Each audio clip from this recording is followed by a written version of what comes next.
Morning, everyone. Looks like the slides are jumping on their own. How's everyone doing today? Good morning. I'm not going to yell into the mic to wake you up. That's a trick that's been tried. Is there an echo? Yeah, there's a slight echo. Slight echo, okay. Should I try moving places? Is this better? It's getting worse? Your voice is not very... The voice is not clear. I can shout as well, though.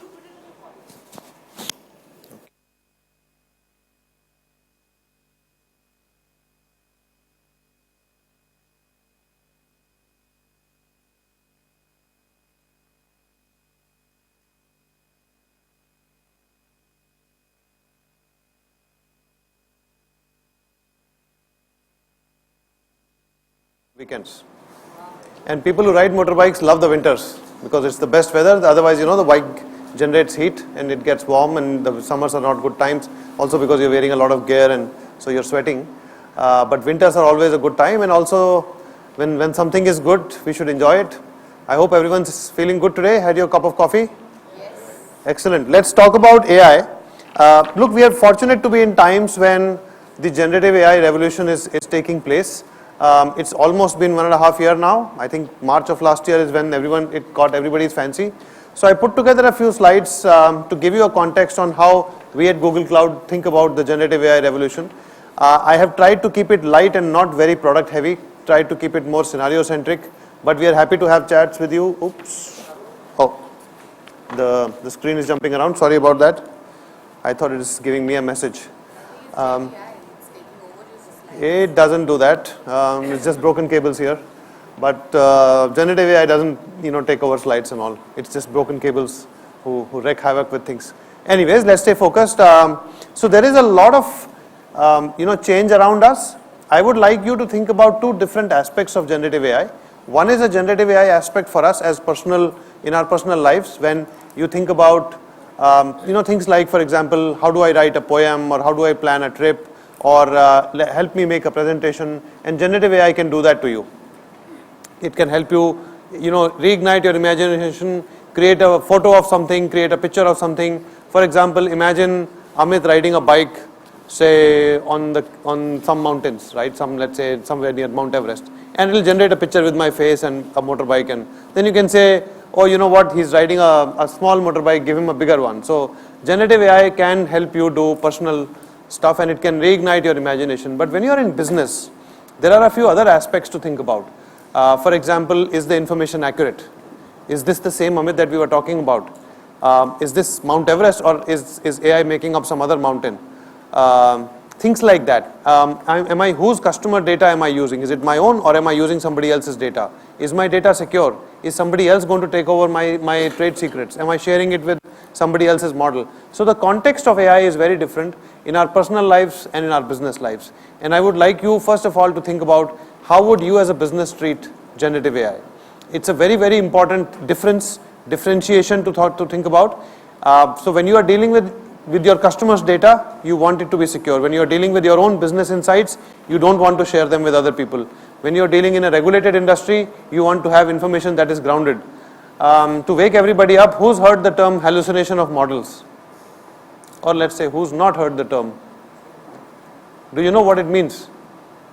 Something to learn through during the day, right? Generative AI models hallucinate, which basically means when the model is referring to some inaccurate information. The often loosely used term for that is hallucination. It's a very important concept to understand. I was also trying to gauge the depth or the knowledge level of the audience, and now I'll try and moderate my session for you accordingly. Look, very simple. Organizations are using AI. 82% believe that it will either change their industry significantly or has already changed. So there is a fair amount of knowledge around generative AI, awareness around it. Lots of our customers are trying it.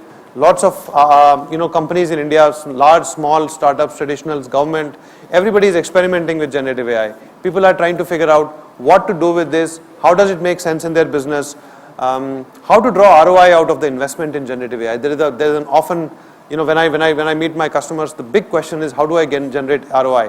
What do I actually use generative AI for? So I picked up 3 scenarios. I'll try and this is not the end of what generative AI can do. This is just an illustrative 3 scenarios. I'll start with marketing. and then I'll take you through the rest of the scenarios. So marketing basically is a very, the reason I picked up marketing first, because it is easy to relate with, it's easy to generalize and easy to sort of also contextualize what AI can do in marketing. So eventually, what is generative AI? In a very simplistic world, it is the ability to hyper personalize content. Not as bad as this, but sorry, this is the flicker of the cable. There is some, what do I call it? The splitter of the cables that is causing this havoc. Please pardon me. It's none of my faults. I know it is back, but I'm just, just getting the audience's attention back. Thank you so much. So basically, generative AI in the context of marketing is the ability to hyper-personalize content for your users. So think of me as a user. Let's say you are running a travel company, right? And you have Amit traveling, taking a package from you, going to say San Francisco. So what are you trying to do? While I'm browsing your app and choosing my travel packages, you're showing me a picture of the Golden Gate Bridge, which is basically a travel package to San Francisco. And then along with it, you know that Amit rides motorcycles. So you're going to show me places of interest for somebody who has motorcycle interest. My colleague Tushar is actually a runner. If he's your customer, you're going to show him places in San Francisco where you can run. Or if somebody is interested in history, let's say somebody is interested in history, what would you show them? You will show them the Alcatraz. Who knows what the Alcatraz is? Has anyone seen the movie? Looks like I'm getting old. But anyways, there is a movie called Alcatraz in which they show Sean Connery's movie, and it's a very famous movie where there is a jail outside of. This is an old jail, historical thing. So it's a historical monument. So the point from a marketing perspective is you can actually customize content for your users at scale, in real time, and hyper personalize it. You know that Amit or X or Y or Tushar has these preferences. So generative AI gives you that ability to create that content for them at scale, cheaper. Think of another example of, let's say I'm selling handbags, right? How many people buy expensive handbags here? I can see a few on the tables. So if I am a company that is, or I run a company that makes handbags, I spend a lot of time customizing the pictures or the catalog of my next collection onto my website. Generative AI can help you do that at scale at the click of a button. You can take a picture and you can change the backgrounds. Everything will happen automatically and you can update the content. So those kind of examples, it helps you do that at lower cost, which is the biggest point, that it allows you to reach scale without spending a whole lot of money. Create content, generate content, synthesize information, automate the process, and of course, interact and interact with your users. Interacting with your users is a whole big topic, and I'll come to that later. But who would have? How many of you have interacted with bots? Is there anybody who's not interacted with a bot?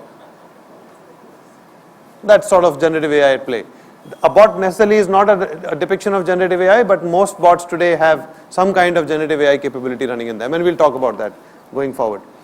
So basically, I'm not, and I know I'm running short on time and I'm going into examples, but I won't read through the slides, but to give you a summary of what generative AI can do in marketing is, and if you're a marketeer, please remember that you're not competing with generative AI, but you're competing with somebody who's using generative AI. And that makes your competitor very, very capable and powerful. So unless you start using that technology as a marketeer, unless you start learning it, you will be left behind. For sure, you probably already are, but unless you are doing it already, but if you don't embrace it now, it will be too late in the future. And this applies to pretty much every profession, right? Marketing is an example of that. Let's keep going. Let's talk about developer productivity, right? India is a developer country. In many research industries, we talk about India having the largest developer population in the world outside the US, which is a feat in itself. All of us know about large tech companies that come out of India. So it is a topic of interest. What does generative AI have to do with software engineering or with things like writing code? In essence, the ability to write code and do part of the job that a software developer engineer does through some kind of a tool is basically generative AI in the developer productivity world. Google has many tools. I'm not going to talk about them here, but we are happy to share them. You can all obviously browse them on our website as well. Google has an end-to-end ability to provide and improve a software development lifecycle through what we call as Gemini for Code, which is a part of our Gemini functionality. Essentially, it can help you do things like write code, modernize your code, it can help you test it, it can help you, and effectively one person can do more work than they were doing earlier. Again, there is a big question of whether generative AI is going to take away developers' jobs. My personal view, no, but of course it will help them do more, right? So for example, I was with a customer who has an app. I won't name them because we are still working with them. They write code for their iOS interfaces, and there's another team that writes the same code for Android, right? What if you were to give them a single tool that can write the code for both platforms, and there is no need for two different teams to write two different code? You just define the business logic and you write that code. That's what Gemini can do for you. The challenges that impact developer productivity: slow onboarding, excessive context switching, high maintenance cost and tech debt, and excessive repetitive tasks. Exactly what generative AI can do for you when you're talking about writing code, right? So Gemini for Code Assist is basically our Google's capability to help you move forward faster, write code effectively for your business logic at a much lower operational expense with a smaller headcount and lesser effort. Keep going. I know I'm running short on this, but things like 40%, some statistics here, 40% faster time for common developer tasks, 55% time understanding new code, lesser time, 50% less time writing new tests, and 55% writing new code. So effectively reducing the effort for all of the important tasks that are related with the software development lifecycle. Let's talk about generative AI for conversations. This is basically conversation. Basically, when I went, was a bot.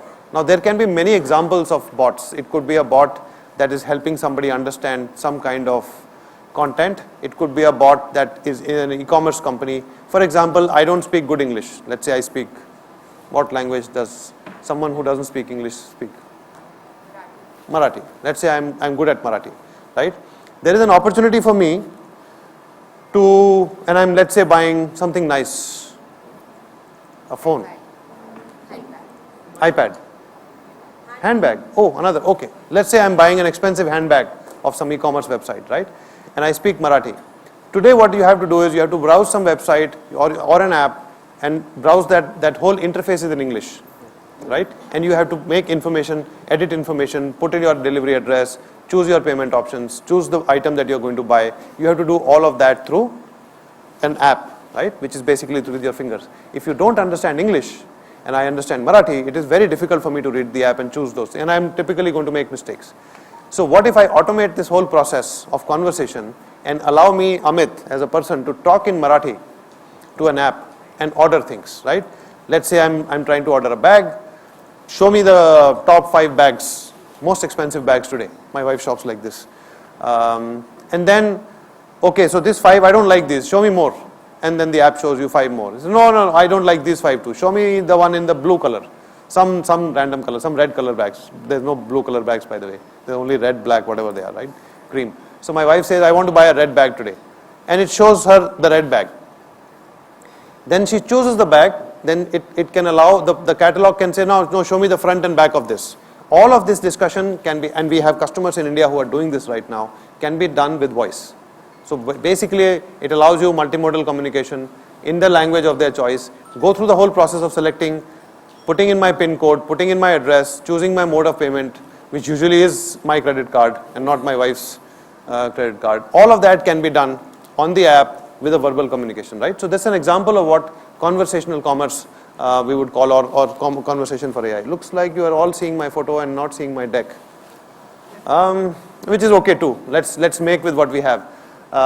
You know what, don't worry about this. Let me just, and I have 2 more minutes, so let me conclude. So basically the ability to understand information that is lying in different places. What was this bot doing?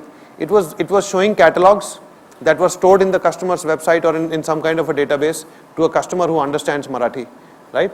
The ability to create a catalog, the ability to let a customer browse it, the ability to let a customer go through that catalog, make choices, make decisions, make inputs, take those inputs, change things.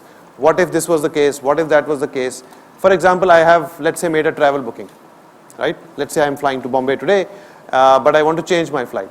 Now, I need to make a change without talking to a human being to my flight and ask for what are the options. There is a very important requirement here for the information to be accurate. My PNR number, the ticket prices at that time.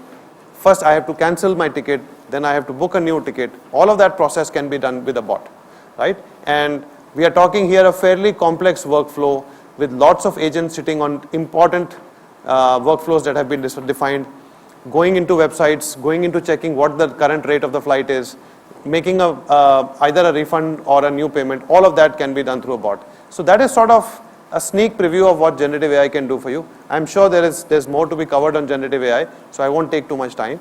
I'm pretty much at the clock. Thank you so much, and apologies for the tech glitches here. Sorry it couldn't work, but it has nothing to do with Google. It has nothing to do with generative AI. It surely has nothing to do with me. It has something to do with some faulty cable down there. Apologies for that. Thank you so much for coming. All the best.